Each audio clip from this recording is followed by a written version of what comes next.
Second P you students ಎಕ್ಸಾಮ್ಗೆ prepare ಆಗೋಕ್ಕೆ time ಇಲ್ವಾ? ಹಾಗಾದರೆ ಈ ವಿಡಿಯೋ ನಿಮ್ಮ 15ರಿಂದ 20 ಮಾರ್ಕ್ಸ್ನ ಸೇವ್ ಮಾಡುತ್ತೆ. ಸ್ಕಿಪ್ ಮಾಡದೆ ಕೊನೆವರೆಗೂ ನೋಡಿ. Hello friends, welcome back to our channel. ನಾನು ಸಂತೋಷ್, ಎಕನಾಮಿಕ್ಸ್ ಲೆಕ್ಚರ್.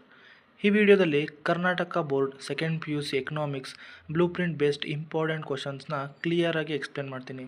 ಈ ವಿಡಿಯೋನ ಫುಲ್ ನೋಡಿ, ಎಂಡ್ನಲ್ಲಿ ಬೋನಸ್ ಟಿಪ್ಸ್ ಕೂಡ ಇದೆ. ಸೊ ಫಸ್ಟು ಎಕ್ಸ್ಪ್ಲೇನ್ ಮಾಡೋಣ ಬನ್ನಿ. ಮೊದಲನೇ ಅಧ್ಯಾಯ ಪರಿಚಯ. ಈ ಇಂಟ್ರೊಡಕ್ಷನಲ್ಲಿ ನಾನು ಆಲ್ರೆಡಿ ಬ್ಲೂ ಪ್ರಿಂಟ್ ಬಗ್ಗೆ ಯಾವ್ಯಾವ ಅಧ್ಯಾಯದಲ್ಲಿ ಎಷ್ಟೆಷ್ಟು ಕ್ವಶನ್ಸ್ಗಳು ಬರುತ್ತೆ ಅಂತ ನಿಮಗೆ ಕ್ಲಿಯರಾಗಿ ಹೇಳಿದ್ದೀನಿ. ಅದರ ಬೇಸ್ ಮೇಲೆ ಇಂಪಾರ್ಟೆಂಟ್ ಕ್ವಶನ್ಸ್ ಮತ್ತು previous year questions paper based on ಈ ಬ್ಲೂ ಪ್ರಿಂಟ್ನ ರೆಡಿ ಮಾಡಿದ್ದೀನಿ. ಹಾಗಿದ್ರೆ ಶುರು ಮಾಡೋಣ ಬನ್ನಿ. 1 ಮತ್ತು 2 ಅಂಕದ ಪ್ರಶ್ನೆಗಳ ಜೊತೆಗೆ 4 ಮತ್ತು 6 ಅಂಕದ ಪ್ರಶ್ನೆಗಳು, 5 ಅಂಕದ ಪ್ರಶ್ನೆಗಳನ್ನ ಕಲಿಯೋದು ಸುಲಭವಾಗಿರುತ್ತೆ. ಅದರ ಬೇಸ್ ಮೇಲೆ ನೋಡೋದಾದರೆ, ಒಂದು ಸರಳ ಆರ್ಥಿಕತೆ, ಎ ಸಿಂಪಲ್ ಎಕನಾಮಿ ಅನ್ನೋದೊಂದು ಇಂಪಾರ್ಟೆಂಟ್ ಕ್ವಶನ್ ಆಗಿರುತ್ತೆ.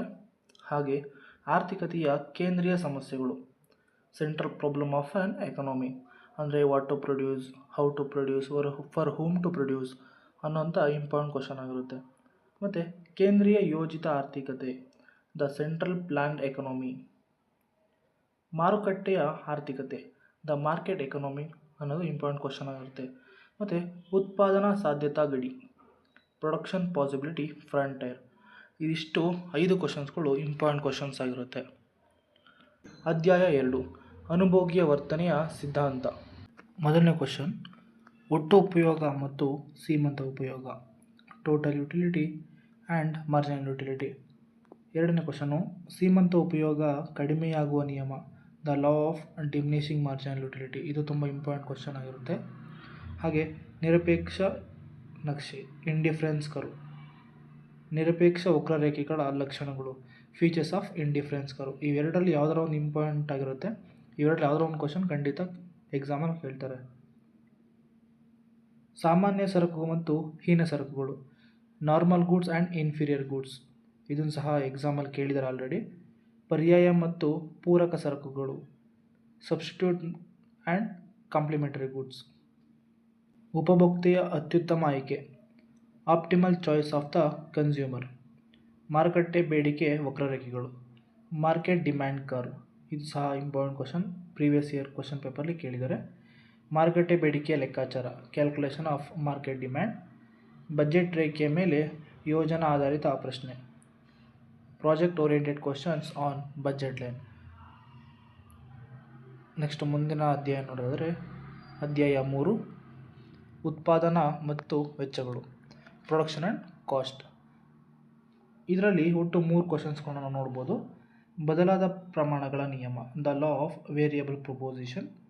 ಒಟ್ಟು ಉತ್ಪನ್ನ, ಸೀಮಂತ ಉತ್ಪನ್ನ ಮತ್ತು ಸರಾಸರಿ ಉತ್ಪನ್ನ ವಕ್ರರೇಖೆಗಳು, shape of total product, marginal product and average product curves.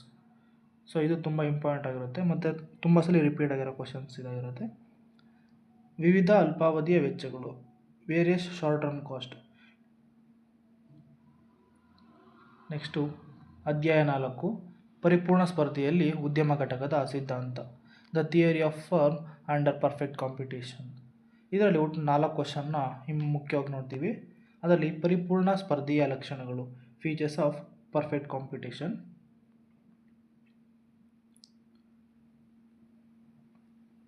ಪರಿಪೂರ್ಣ ಸ್ಪರ್ಧೆಯಲ್ಲಿ ಉದ್ಯಮ ಘಟಕದ ಲಾಭ ಗರಿಷ್ಠೀಕರಣಗಳ ಷರತ್ತು, condition of profit maximisation of the firm under perfect competition.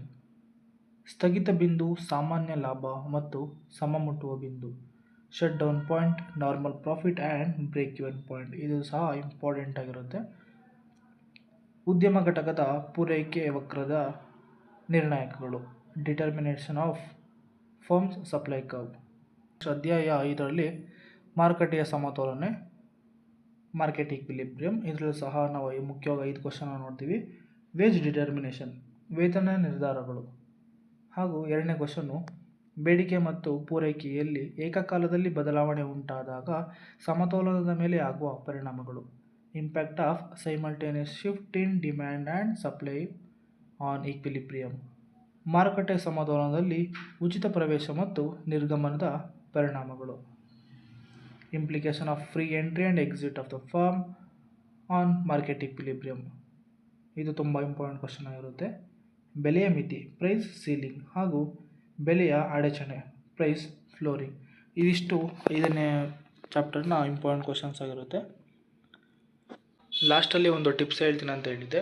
ಆ ಟಿಪ್ಸ್ ಏನಪ್ಪ ಅಂದರೆ, ಎಲ್ಲ ಸ್ಟೂಡೆಂಟ್ಸ್ಗಳು ಔಟ್ ಆಫ್ 4 ತೆಗೆಯೋದಕ್ಕೆ ಅಂತ ಓದ್ತಾರೆ. ಬಟ್ ಎಕನಾಮಿಕ್ಸಲ್ಲಿ ಔಟ್ ಆಫ್ 4 ತೆಗಿಬೇಕು ಅಂದರೆ ಥಿಯರಿಗಳ ಥರ ಓದಬಾರ್ದು, ಮತ್ತು ಥಿಯರಿ ಟೈಪಲ್ಲಿ ಬರೀಬಾರ್ದು, ಸ್ಟೋರಿ ಟೈಪಲ್ಲಿ ಬರೀಬಾರ್ದು. ಇದನ್ನೇನೇ ಇದ್ದರೂ ಪಾಯಿಂಟ್ಸಲ್ಲಿ ಬರೀಬೇಕು, ಮತ್ತು ಫಾರ್ಮುಲಾಸ್ ಇದ್ದರೆ ಫಾರ್ಮುಲಾಸ್ನ ಐಡೆಂಟಿಫೈ ಮಾಡಿ ಬರೀಬೇಕು, ಮತ್ತು ಪಾಯಿಂಟ್ಸ್ನ ಇಂಪಾರ್ಟೆಂಟಾಗಿ ಹಾಕಬೇಕು, ಮತ್ತು ಅದನ್ನು ಅಂಡರ್ಲೈನ್ ಮಾಡಬೇಕು.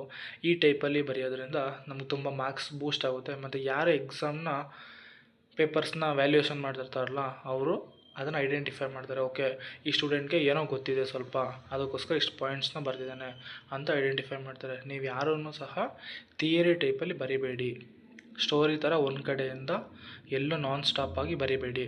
ಅದನ್ನು ಸ್ಟಾಪ್ ಕೊಟ್ಟು ಪಾಯಿಂಟ್ಸ್ ರೂಪದಲ್ಲಿ ಬರೀರಿ, ಮತ್ತು ಅದರಿಂದ ಪೇಜಸ್ ಸಹ ತುಂಬುತ್ತೆ. ಧನ್ಯವಾದಗಳು. ಥ್ಯಾಂಕ್ ಯು ಇಲ್ಲಿವರೆಗೂ ನೋಡಿದ್ದಕ್ಕೆ. ಈ ವಿಡಿಯೋ ನಿಮಗೆ ಇಷ್ಟ ಆಗಿದೆ ಅಂತ ಅನ್ಕೋತೀನಿ. ಹಾಗಿದ್ರೆ ಒಂದು ಲೈಕ್ ಬಟನ್ನ ಪ್ರೆಸ್ ಮಾಡಿ, ಹಾಗೆ ಕಮೆಂಟ್ ಬಾಕ್ಸ್ನಲ್ಲಿ ಎಕನಾಮಿಕ್ಸ್ ಅಂತ ಕಮೆಂಟ್ ಮಾಡಿ, ಮತ್ತು ನಿಮ್ಮ ಫ್ರೆಂಡ್ಸ್ ಯಾರ್ಯಾರು PUC ಎಕ್ಸಾಮ್ ಬರೀಬೇಕು ಅಂತಿದ್ದಾರೆ ಅವ್ರಿಗೆಲ್ಲ ಈ ವಿಡಿಯೋನ ಶೇರ್ ಮಾಡಿ. ಧನ್ಯವಾದಗಳು. ಮುಂದಿನ ವಿಡಿಯೋದಲ್ಲಿ ಸಿಗೋಣ.